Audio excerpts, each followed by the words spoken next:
nós possamos em todo momento entender que o Senhor é o princípio e o fim, Senhor, que o Senhor é o pilar das nossas vidas. E assim entregamos, Senhor, todo o que tiver de ruim, Pai, nós deixamos lá fora e a partir desse momento focamos exclusivamente no Senhor. Esse momento é teu, esse culto é exclusivamente para te adorar e para te agradecer. E assim apresenta a vida de cada um que está aqui, meu Deus. Que nós sabemos que é um desafio, muitas das vezes, Senhor, estar aqui nesse momento, num dia de quinta-feira. Mas o Senhor é bondoso e misericordioso e nos concedeu, Senhor, esse privilégio de estarmos aqui ouvindo mais a Tua palavra. Te agradecemos, Senhor, pela Tua bondade e pela Tua misericórdia. Em nome do Senhor Jesus. Amém. Amém, meus irmãos?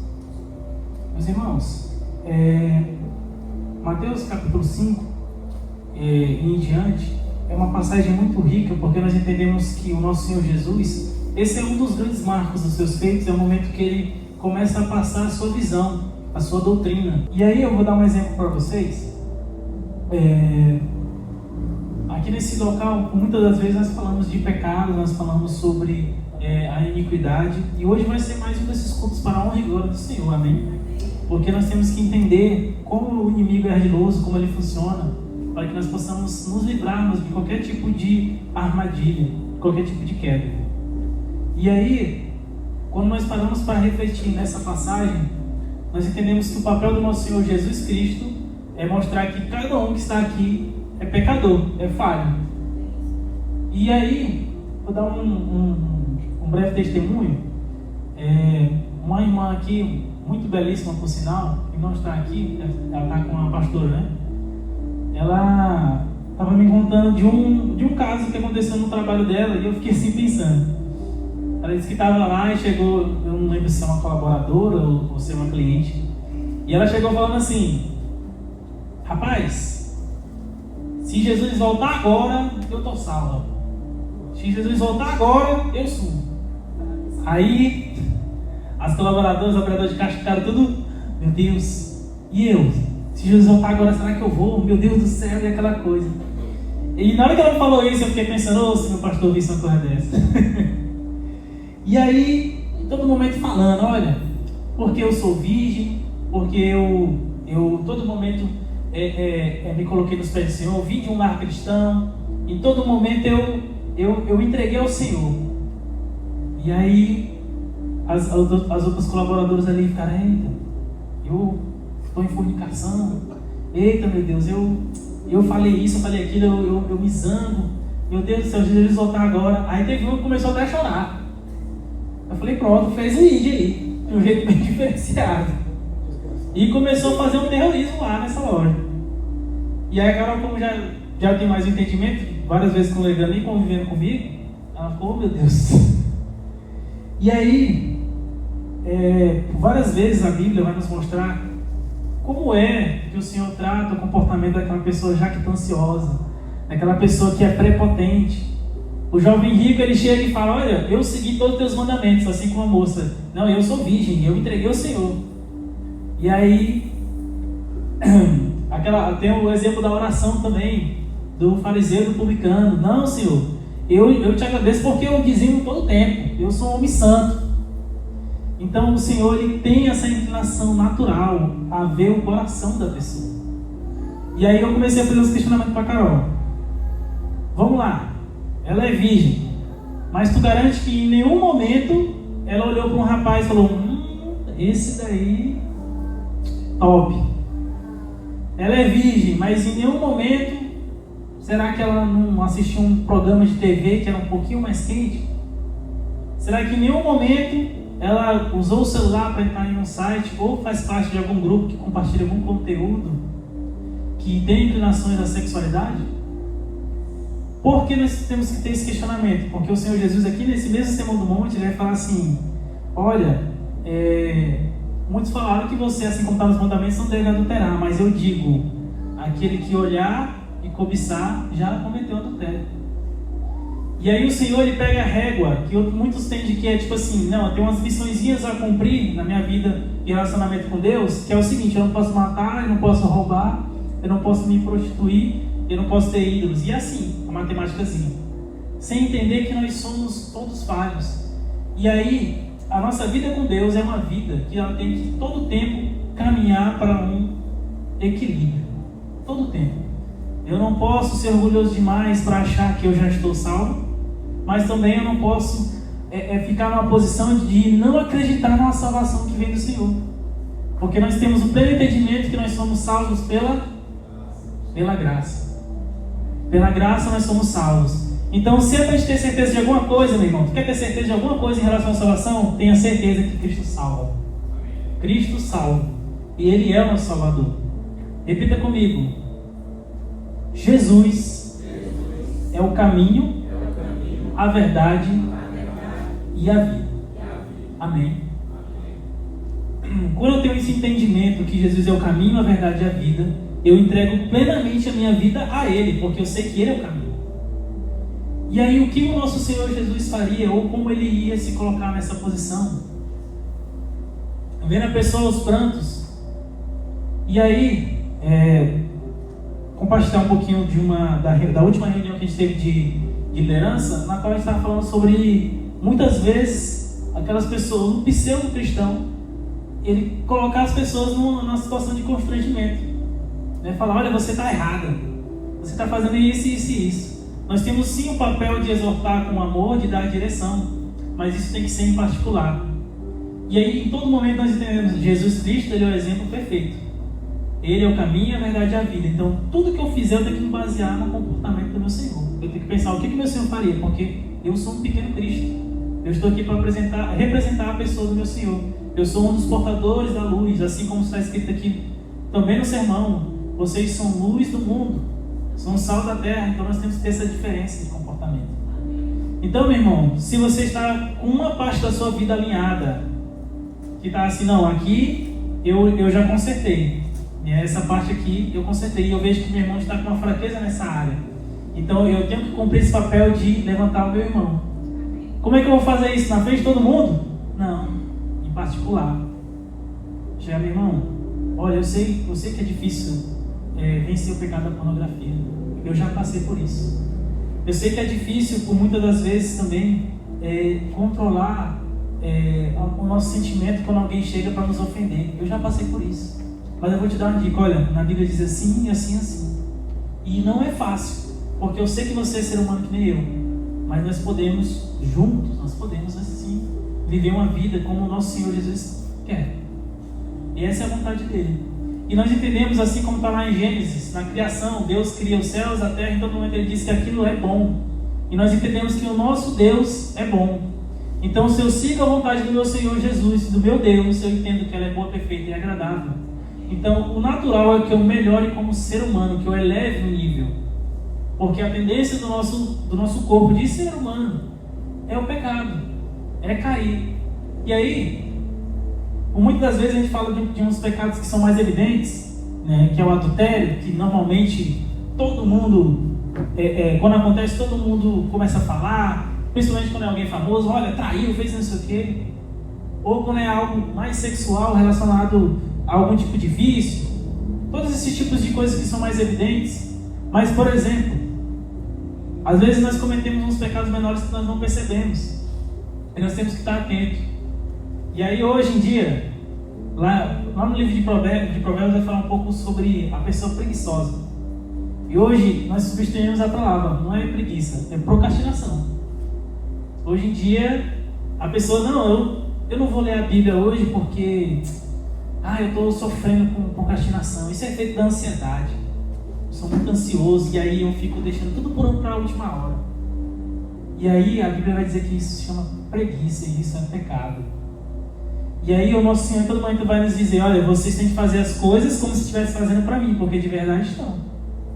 Porque vocês são separados, vocês são sacerdócio real, propriedade exclusiva. Então o seu comportamento, a sua atitude, ela tem que ser diferente, ela tem que ser separada. Então nós não podemos dar espaço à preguiça. Nós temos que e principalmente quando a nossa atitude é algo relacionado à obra do Senhor. É relacionada a esse tempo, que é um tempo que o nosso Senhor nos deu.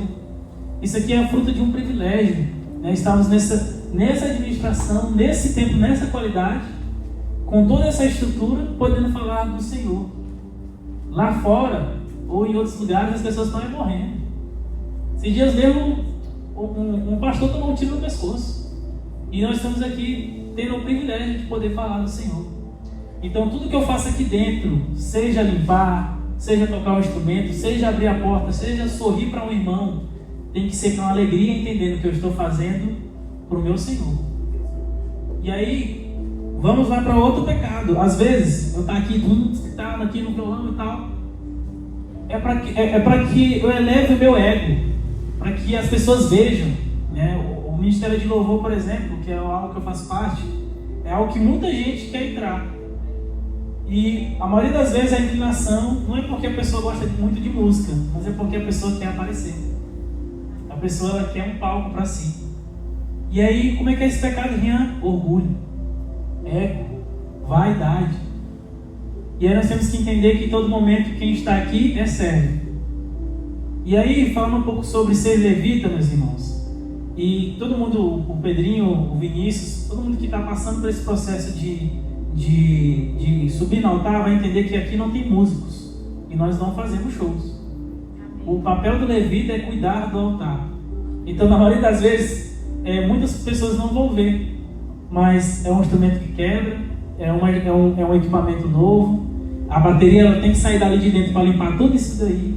Então, tudo tem que ficar impecável nesse local. E limpar isso aqui não é fácil. Só quem está na escala de limpeza sabe. Então, meus irmãos, isso é ser servo, isso é servir. E às vezes a pessoa que está aqui está lá na portaria, às vezes está no data show, às vezes a pessoa que está aqui pregando. Então é importante que esse banco ele gere um incômodo. Porque tem muitas igrejas, meus irmãos, que por conta desse ego, desse orgulho, as pessoas sobem com prepotência e você tem que passar por N processos para simplesmente ter um ambiente, um local que você possa adorar a Deus. Então, assim, para você ter a oportunidade de tocar um instrumento, você tem que passar pela audição. Aí eu fico imaginando no tempo do Senhor Jesus, lá ele pregando ali no meio do povo. E aí, não, Senhor, não dá para mim cantar aqui com todo mundo, porque eu não passei pela audição. Aí ele, como assim? Audição? E aí nós entendemos que sim, claro, tem que ter um cuidado, tem que ter sim uma busca por aprender mais, porque isso aqui tem que ser feito com excelência. Nós temos que entoar um perfeito louvor.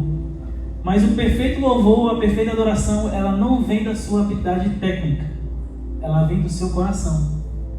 E aí nós entendemos, por exemplo, a viúva pobre que chegou e colocou uma moeda. E o Senhor disse assim: olha, ela entregou mais do que todo mundo, porque ela deu tudo que ela tinha. O Senhor viu o coração. E o dia e as ofertas, meus irmãos, é uma forma de adoração. Quando nós falamos de culto de adoração, como é hoje, tudo o que nós fazemos aqui, como servos, é para adorar o nosso Senhor. Então, tudo nós temos que buscar fazer com essa excelência. Então, quando eu digo assim, olha, o banco ele tem que gerar um incômodo, é isso. Tipo assim, olha, eu não posso ficar aqui. Eu tenho que ajudar, eu tenho que fazer. Porque isso aqui é a obra do meu Senhor, é um privilégio. E nós temos que ter esse sentimento. E eu digo isso não porque eu faço uma coisinha ou outra. Não, porque a palavra também ela vem para mim. Muitas das vezes, aqueles que já estão aqui há muito tempo, às vezes vai vir um tempo e você vai... já estou há muitos anos fazendo isso. Já estou há muito tempo lá, o saco já está enchendo. E nós temos que renovar isso, essa chama, todo o tempo. E a palavra ela vem para mim também. Então, às vezes, nós ficamos... quinta-feira, eu já vim, eu estou na igreja quase desde a fundação, eu já vim várias vezes. Como se o nosso Senhor não tivesse uma Bíblia atual e uma palavra que se renova todo dia. Então, estar aqui é um privilégio, eu tenho que ter esse entendimento.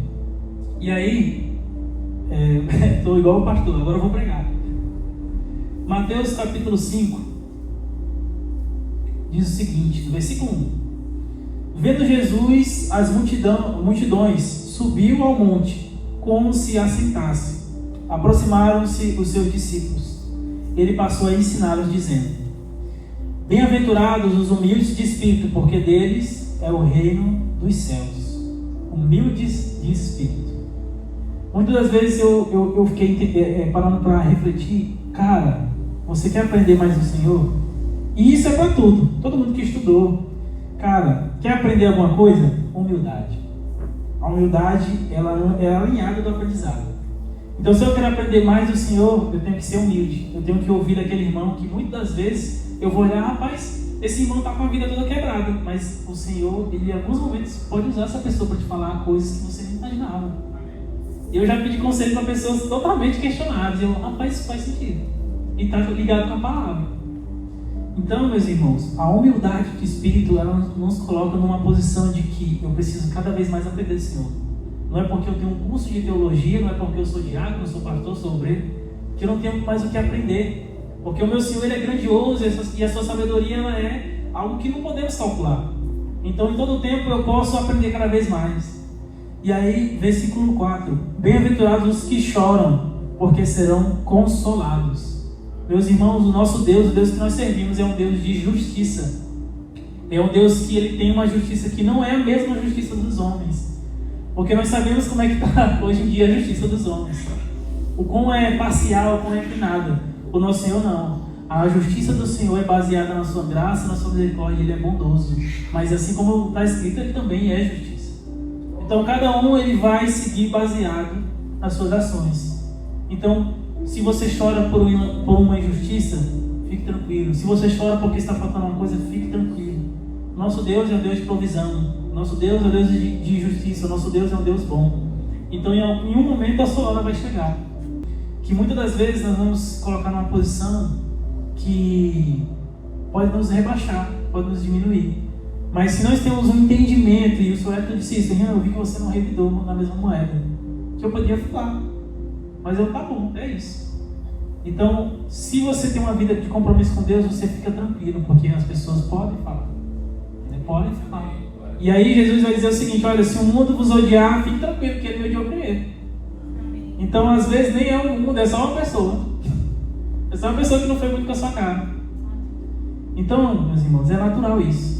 Versículo 5, colaborando com o que eu disse. Bem-aventurados os mansos, porque herdarão a terra. E esse é o momento que eu tenho que refletir. Olha, vão gritar, vão querer te diminuir, mas você mantém no seu nível. E qual é o seu nível? É o nível de servo do Senhor. É um nível de propriedade exclusiva.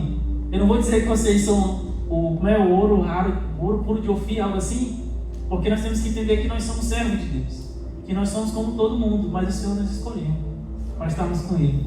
Então, muitos vão poder pecar contra vocês, mas nós temos que continuar mansos, continuar tranquilos.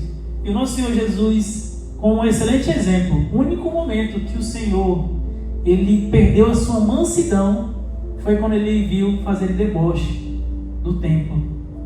Foi quando Ele viu que as pessoas fazer aquele local, que era um local onde o Pai habita, um comércio. Então esse é o momento que nós temos que perder a nossa mansidão. É o momento que começam a diminuir o nosso Senhor. Porque se nós servimos a Deus, nós temos que ter esse compromisso de defender o que nós acreditamos. Agora, se é conosco, Jesus disse, vira a tua face. Amém? Porque a vingança, ela pertence ao Senhor. Então, no tempo correto, Deus vai fazer essa justiça. E aí ele continua. Bem-aventurados os misericordiosos, porque alcançarão misericórdia. De quem? Do Senhor. E aí às vezes nós pecamos, nós falhamos, e nós pensamos assim, meu Deus, tem misericórdia de mim, eu peço perdão. Mas nós temos a dificuldade de ter a misericórdia com o irmão que falhou conosco. O irmão que cometeu a maior atrocidade do mundo conosco. Nós temos essa dificuldade. Então às vezes a pessoa pode ter feito o maior mal para você, mas você tem que entender que muito mal eu fiz com o meu Senhor. E Ele é misericordioso. Ele dá mais uma chance para mim. E isso todo dia. A Bíblia diz que as suas misericórdias elas renovam a cada manhã. Então, fácil não é. Mas tudo isso, todo esse comportamento é algo que me melhora como ser humano. Porque eleva o nível. Na batalha entre a carne e o Espírito, eu dou voz ao Espírito. Eu alimento o meu Espírito. E aí, continuando, versículo 8. Bem-aventurados os limpos de coração, porque verão a Deus. 9. Bem-aventurados os pacificadores, porque serão chamados filhos de Deus. 10. Bem-aventurados os perseguidos por causa da justiça, porque deles é o reino dos céus. Bem-aventurados sois quando por minha causa vos injuriarem e vos perseguirem, e mentindo disserem todo o mal contra vós. Regozijai-vos e enxutai, porque é grande o vosso galardão nos céus, pois assim perseguiram os profetas que viveram antes de vós. Amém? O nosso Senhor ele foi perseguido. Os profetas antes deles foram perseguidos, os discípulos foram perseguidos, todos morreram de formas terríveis. E aí eu vou entrar em outra visão, que é o seguinte. Algum tempo atrás teve uma trend na rede social que era o seguinte: primeiro você começa, depois você melhora. E aí legal, muito top, principalmente se for para honrar e glorificar a Deus. Olha a diferença que Deus fez na minha vida. Só que muitas das vezes a gente vem por esse interesse achando que a partir do momento que entrar naquela porta, eu vou começar a ser abençoado financeiramente. Meu irmão, você conseguir entrar nessa porta já é uma bênção muito grande. Porque o mundo de todas as formas tentou lutar para que a sua alma não passasse dali. Tem pessoas que infelizmente chegaram muito perto de estar vivendo essa vida com o Senhor, de garantir essa salvação, homens que estão no livro da vida, mas perderam. Então estar aqui hoje, sendo minoria, já é um privilégio. E aí ele diz o seguinte: porque é grande o vosso galardão nos céus. E aí eu vi uma postagem que era assim: primeiro você começa, depois você melhora. Está lá João Batista, o homem que batizou Jesus Cristo. Meu amigo, quem tinha moral era ele. João Batista, a gente se visse aqui de forma egocêntrica, ele seria um cara, meu irmão, ele batizou Jesus. E aí como é que João Batista terminou? Primeiro ele começou, depois ele terminou com a cabeça na bandeja. E esse foi o privilégio que ele teve. Para ele foi uma honra muito grande. Porque assim como Paulo vai dizer para nós, morrer é lucro. Viver é Cristo e morrer é lucro. Porque nós entendemos que a partir do momento que eu vivo isso aqui, essas bem-aventuranças, eu garanto o meu galardão nos céus. Então sim, ele começou e depois melhorou, mas não aqui. Ele melhorou num lugar que é eterno, num lugar onde a traça e a ferrugem não consomem. E essa foi a vida de muitos dos discípulos. Passaram por dificuldade, tiveram que andar, tiveram que pregar. E muitas das vezes nós temos dificuldade de defender o que nós acreditamos que é esse evangelho, que é genuíno, que é verdade, que é o caminho, a verdade e a vida. Então, meus irmãos, em todo momento nós temos que entender que o nosso Senhor, Ele é digno sim do nosso posicionamento. Ele é digno sim de que a gente, em alguns momentos, peca a mansidão, mas para defender Ele. Porque esse é o nosso Deus. É um Deus que em todo momento Ele é misericordioso. É o nosso Deus que a gente olha para a nossa vida do passado, para o velho homem, e vê que Ele nos tirou de um lugar terrível. Tirou de situações que, meu Deus, eu nem acredito que eu já fiz isso. Mas Ele fez algo novo. Algo novo. Que aí, eu não lembro qual é o livro que diz assim, eu não lembro. Eu só vi o pensamento, que é assim, a partir que o pessoal indo para uma batalha, e eles chegam na ilha. E aí o general fala assim: olha, agora que vocês chegaram na ilha, queimem os barcos. Porque daqui nós não vamos sair, daqui nós vamos dominar. Então não tem volta. Queimem os barcos. E aí, muitas das vezes, nós queremos trazer essa bagagem de uma vida passada. Esses pensamentos, esse comportamento. E aí, todo momento, a Bíblia ela nos reforma. Ela vai moldando. Olha, você acabou de nascer. Aí, quando um bebê nasce, ele tem que aprender muitas coisas. E é incrível como os bebês são extremamente inteligentes. Porque vai passando o tempo, eles vão aprendendo a nossa língua. E em qualquer lugar que você colocar ele vai aprender essa linguagem. As crianças que, por exemplo, estão aqui no Brasil e são muito novas e vão para os Estados Unidos, elas aprendem as duas línguas fluentemente. Então, se nós entendemos que nós nascemos de novo, essa aqui tem que ser a nossa nova linguagem. E eu falo essa língua aqui, ó, o que está escrito aqui. E aí, meus irmãos, eu estava vendo o depoimento de um podcast de uma satanista. Ela dizendo que ela fez pacto com uns 30 e pouco demônios diferentes. Demônio demais. Ela começou a falar: não, eu fiz os pactos e tal. E aí o cara perguntou: e o que acontece quando tu morrer? Ela: não, aí o próprio Lúcifer vem me buscar. E aí ele vai me levar para um lugar no inferno que é diferente. Que é tipo assim, é mais festa, tudo é liberado, sexualidade, tudo é top. E aí, a pessoa que fala a linguagem da Bíblia, a Bíblia, que é a verdade, ela vai ver procurar essa passagem. Rapaz, onde é que está aqui? Que lá tem um lugar que é festa, que é tudo top, lá o negócio. Não tem. Da onde tiraram? Eles inventaram. E aí mascaram. E aí a grande sacada do diabo é aparecer para nós, não com chifres, com um tridente, ou com qualquer forma demoníaca. Não. Ele sempre vai parecer muito bonito, parecendo verdade.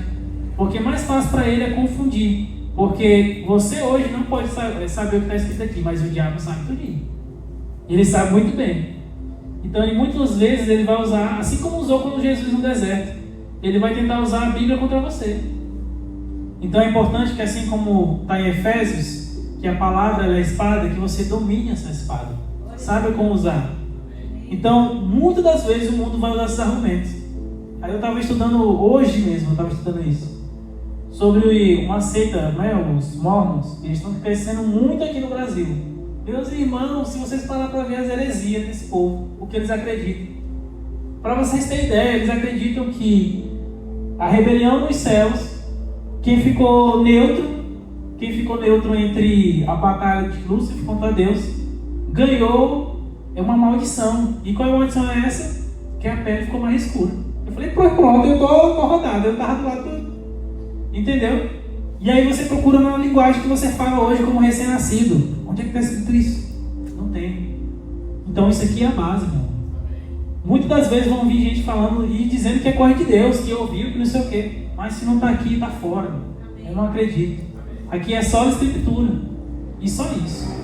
Então, o meu Senhor, o meu Jesus, Ele é suficiente. E eu nasci de novo. O que eu preciso fazer? O que eu preciso saber? Está escrito aqui, ó. Mas eu tenho dificuldade. Tenho dificuldade para aprender, para entender. Meu irmão, pô, vai para a igreja, que aqui tem gente que estuda. Amém? E aí, a outra heresia é o quê? Não, você não precisa ir para a igreja. É só você ficar de boa com Deus. Você sozinho é a igreja. Aí eu fico, Cristo disse que Ele vai voltar para buscar a igreja, então Ele vai buscar só você? Não vai, meu irmão. Ele vai buscar a galera. E não existe igreja sozinho, a igreja é um corpo. E Cristo é a cabeça. Onde é que está isso? Na nova linguagem. Está escrito. Então, a dúvida que eu tiver, eu posso buscar aqui, irmão. Aqui é melhor que o Google. E barra atual. O Google ainda vai atualizar, ainda vai lançar a IA mais nova, mas aqui já previu tudo. Já está tudo aqui escrito. Então, meus irmãos, nós entendemos que a vida com Deus, ela carece sempre desse equilíbrio. Eu não posso nem ir muito para um lado e muito para o outro. Porque o meu Senhor, Ele nos coloca num caminho onde tudo que é demais, eu entendo que é maléfico.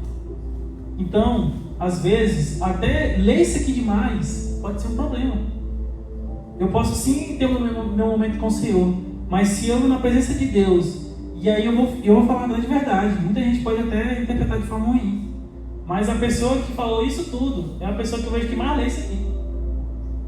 Então, se eu não me colocar na presença do Senhor, de olha, eu estou lendo assim como está escrito no livro de Tiago, e colocar em prática, não adianta. Eu posso ler os salmos tudinho, eu posso fazer um mungão que o pessoal faz, que é, eu vou comprar a Bíblia, deixar aqui no Salmo 23 e deixar na minha estante, porque aí vai bloquear as energias aqui do... Enfim, essas simpatigosas que o pessoal inventa. Então, meu irmão, o que está aqui é sagrado, em muitos lugares é até proibido. Em muitos lugares é perseguido, pessoas morrem por causa disso aqui. Mas hoje aqui nesse país, mesmo na situação que ele está, nós ainda temos esse privilégio.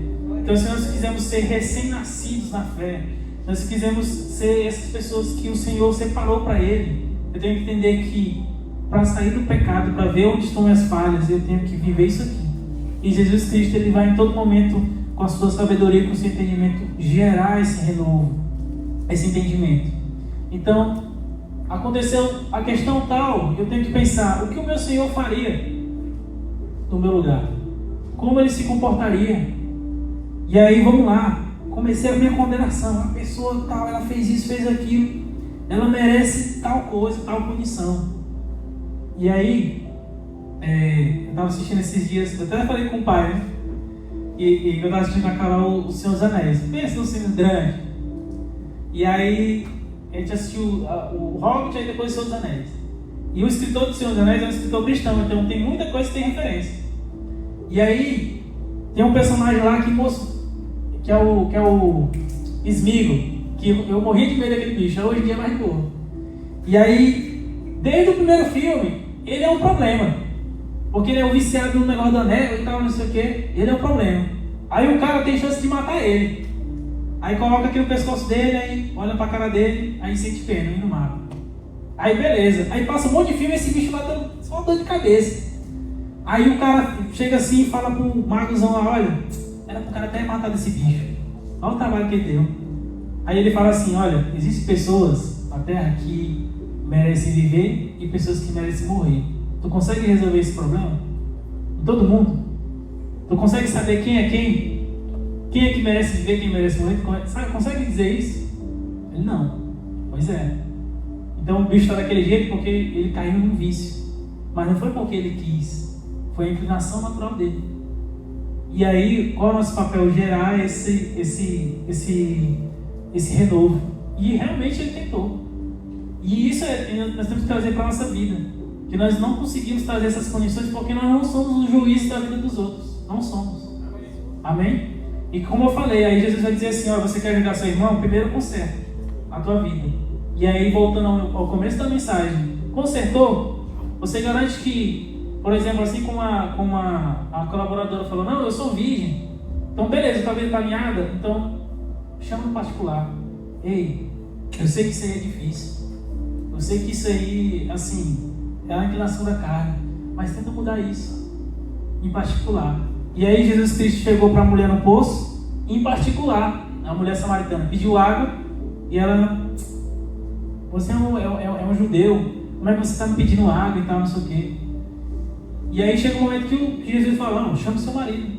Não, eu não posso trazer ele. Não, tem razão. Porque você já teve 5.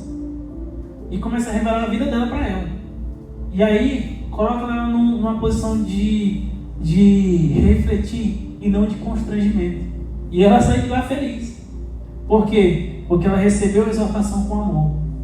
E essa exortação, quando ela é feita em particular, o natural, se a pessoa for uma pessoa sábia, é que ela olhe para os seus erros e pense, agora aqui eu vou consertar. Nesse momento aqui, agora eu vou andar na linha. Porque essa é a vontade do Senhor. E tudo isso aqui vai fazer com que eu melhore como pessoa. E cada um aqui, não existe um que é o Elias, não. Cada um aqui tem uma fraqueza. Cada um aqui tem uma fraqueza. E aí, por isso nós estamos aqui. Esse é o nosso hospital, essa é a nossa academia. Meu pai pregou uma vez, fazendo uma analogia. É aqui que te malha o espírito. Então, tem pessoas que lá fora vão falar, eu sozinho sou igreja, como desculpa. Não, lá na igreja só tem gente errada. Mas lá é o lugar deles mesmo. Ah, os cristãos são os piores. Mas eles estão lá tentando se consertar, meu. Aqui é o centro, aqui é onde a gente se alinha. É aqui que a gente aprende mais do Senhor. Amém? Então, meus irmãos, essa foi a mensagem de hoje. Eu peço que vocês se coloquem de pé.